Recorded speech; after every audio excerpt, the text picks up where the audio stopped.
Vamos lá, pessoal, então vamos falar aqui sobre capitanias hereditárias, que foi algo que a gente já tinha conversado no livro, só que eu trouxe um pontinho para poder aprofundar mais. Então, capitanias hereditárias foram um sistema administrativo que foi feito pela coroa portuguesa, tá? Aqui no Brasil em 1534, porque foi no ano de 1530 que começou a colonizar o Brasil. Até então, eles só estavam pegando as nossas riquezas e não fazia nada. Quando eles se sentiram ameaçados por outros países, eles correram para poder colonizar o Brasil. O território do Brasil, pertencente a Portugal, que a gente sabe, né, que o território estava dividido, uma parte para Portugal, outra parte para Espanha. Foi dividido em faixas, essa parte que pertenceu a Portugal foi dividida em 15 faixas, tá? Concedidas aos nobres de confiança do rei. Essas poderiam ser passadas de pai para filho, por isso que eram chamadas hereditárias, capitanias hereditárias, porque aquele lugar ia passar de pai para filho, a herança, morria o pai e o filho assumia, e assim de geração em geração. Essa era a intenção. Os principais objetivos eram povoar a colônia portuguesa, né? Povoar aqui o Brasil e dividir a administração. Porque o que acontece? Aquela faixa toda que pertencia a Portugal, só aquilo já era maior que Portugal. Então dividiu em 15 pedacinhos para poder colonizar o Brasil e para poder administrar. Cada pedacinho teria o seu responsável pela administração. Resumo sobre as capitanias hereditárias. Após a descoberta das terras a leste do Tratado de Tordesilhas em 1500, por Pedro Álvares Cabral, o foco da coroa portuguesa na sua colônia da América Portuguesa era a extração dos recursos da terra. Quer dizer, a intenção de Portugal aqui com a gente era a extração dos nossos recursos, como, por exemplo, o pau-brasil, que foi a primeira coisa. Isso se devia ao fato de não terem sido encontrados metais preciosos, como foi o caso dos espanhóis, porque a outra parte que os espanhóis pegaram, lá eles acharam. Os espanhóis acharam antes do que os portugueses. O sistema de capitanias hereditárias foi implantado a partir da expedição de Martim Afonso de Souza em 1530. Os portugueses tiveram receio de perderem suas terras conquistadas para outros europeus que já estavam negociando com os indígenas e buscavam se fixar ali. Portanto, a coroa portuguesa imediatamente adotou medidas para povoar a colônia, evitando dessa maneira possíveis ataques e invasões. Assim ficou estabelecido a criação de 15 capitanias e 12 donatários. Então aqui a gente percebe, né, que algumas capitanias tiveram o mesmo donatário, né, porque eram 15 capitanias e 12 donatários, uma vez que uns receberam mais que uma porção de terra. E as capitanias do Maranhão e São Vicente foram divididas em duas porções. Quer dizer, a capitania de São Vicente tinha uma lá em cima e tinha uma mais para cima e outra mais para baixo. Direitos e obrigações do donatário. Quem eram os donatários? Os chamados capitães donatários. Eram os donos, entre aspas, das terras, das capitanias, né? Eles eram chamados de donatários. Cada capitão donatário era considerado a autoridade máxima, ficando responsável por povoar, administrar, proteger o território, fundar vilas e desenvolver a economia local. Tudo isso era responsabilidade do donatário e tinha que sair do bolso dele, tá? A coroa portuguesa não queria investir, eu acredito que nem tivesse tanto para investir num país, numa parte tão grande de terra. Por sua parte, a coroa portuguesa não dava nenhuma ajuda financeira aos donatários para esse empreendimento. Os donatários, por outro lado, possuíam alguns privilégios jurídicos e fiscais, como os capitães donatários podiam escravizar os indígenas, cobrar tributos, quer dizer, impostos, e doar lotes de terra não cultivado, conhecido como sesmarias, explorar a região e usufruir de todo o seu recurso natural, onde uma porcentagem pertencia à coroa, quer dizer, o donatário ele explorava a região, usava os recursos, mas uma parte daquilo ali tinha que pertencer a Portugal, tá? Portugal sempre levando o dele. Desde animais, madeiras e minérios, tudo que eles fossem utilizar ali daquela capitania. A despeito de possuírem grande poder, as capitanias não pertenciam aos donatários, e sim à coroa portuguesa, que cobrava um imposto chamado dízimo, ou seja, 10% da produção da capitania. Então, olha só, a coroa portuguesa cedeu essas capitanias para os nobres. Os nobres tinham que botar o negócio para funcionar, com o dinheiro do bolso dele. Os capitães donatários ainda tinham que dar parte do que eles exploravam, parte do lucro deles para Portugal. E depois desse rebuliço todo, a coroa portuguesa ainda era dona da capitania. Olha só que vai e vem, né? Na verdade, os capitães donatários, eles não eram donos, era meio que uma enganação, né? No entanto, o sistema de capitania sofreu com falta de recursos, algumas foram abandonadas e outras jamais seus donatários estiveram ali, quer dizer, nunca pisaram na terra, ficaram lá em Portugal mesmo. Igualmente sofreram ataques indígenas, os quais lutavam contra a invasão de suas terras, né? Porque, querendo ou não, tinha indígena. E essas pessoas que iam colonizar acabavam entrando em embate com os índios, porque eles queriam botar os índios para fora, né? Desta maneira, o empreendimento das capitanias hereditárias fracassou. Somente duas foram bem-sucedidas, a capitania de Pernambuco e a de São Vicente. A capitania de Pernambuco, ela foi comandada por Duarte da Costa, responsável por introduzir o cultivo da cana-de-açúcar. A capitania de São Vicente foi comandada por Martim Afonso de Souza, e graças ao tráfico de indígenas que realizavam naquelas terras, ela foi bem sucedida. Mas ela foi bem sucedida também por questão de cana-de-açúcar também, Pernambuco também por cana-de-açúcar, por Pernambuco estar menos distante do que as outras capitanias de Portugal.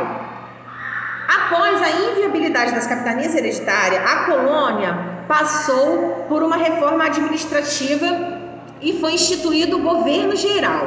Nas capitanias existiam dois tipos de documentos importantes: carta de doação e carta foral. O que era a carta de doação? Eram os documentos com um valor administrativo e valor jurídico que regulamentavam os direitos administrativos e políticos que eram concedidos aos donatários pela coroa portuguesa. Então essa carta, ela tinha valor administrativo e valor jurídico.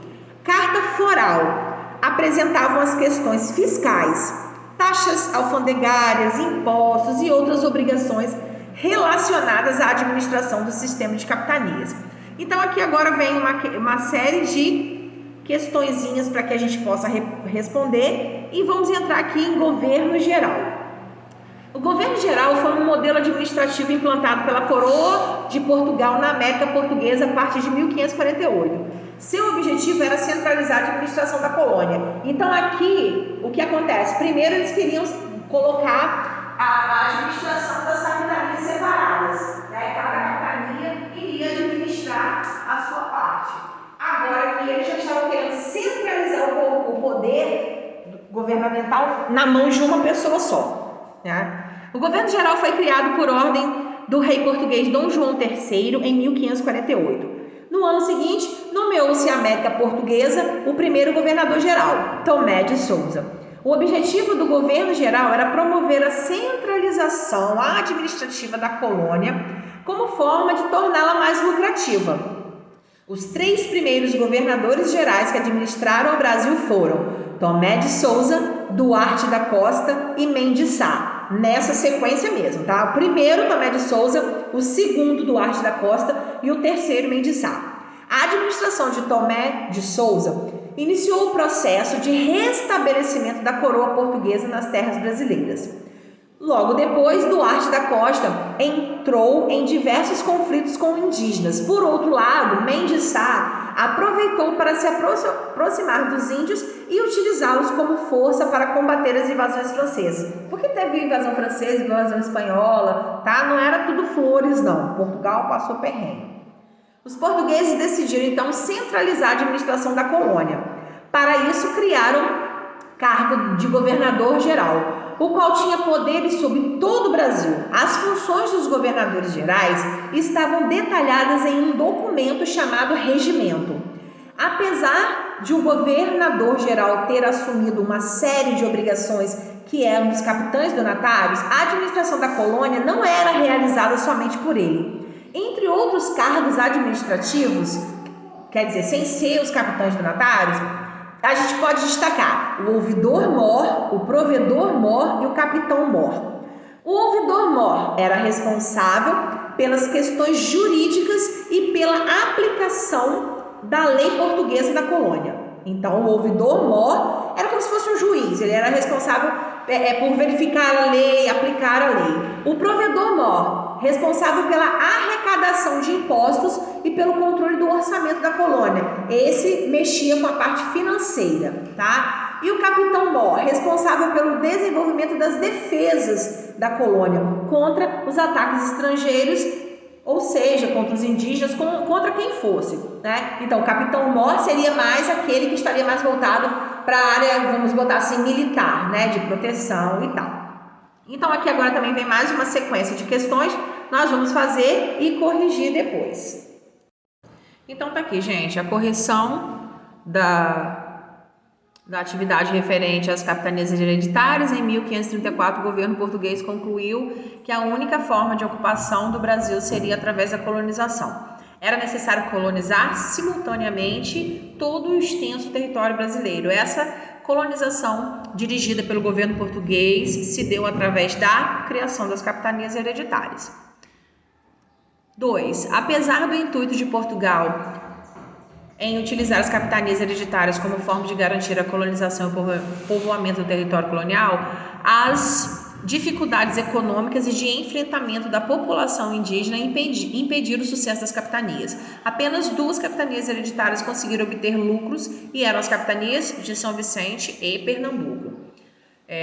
O rei de Portugal, Dom João III, ordenou que se povoasse esta província, repartindo as terras por pessoas que se lhe oferecessem para as povoarem e conquistarem à custa de sua fazenda e dando a cada um 50 léguas por costa com todo o seu sertão, para que eles fossem não só senhores, mas capitães delas, pelo que se chamam e distinguem por capitanias. Ao receber uma capitania hereditária, o donatário recebia também o foral, um documento onde eram determinados os seus direitos e deveres nas terras a ele concedidas. Dentre esses direitos e deveres não constava o direito de vender terras recebidas a terceiros, tá? Então, os capitães donatários, eles não poderiam vender as terras. O máximo que poderia ser é passar a herança para o seu filho, mas não vendidas, tá? E aqui, quais as capitanias prosperaram e por quê? A capitania São Vicente prosperou graças ao tráfico de indígenas que realizavam naquelas terras. A capitania de Pernambuco foi responsável por introduzir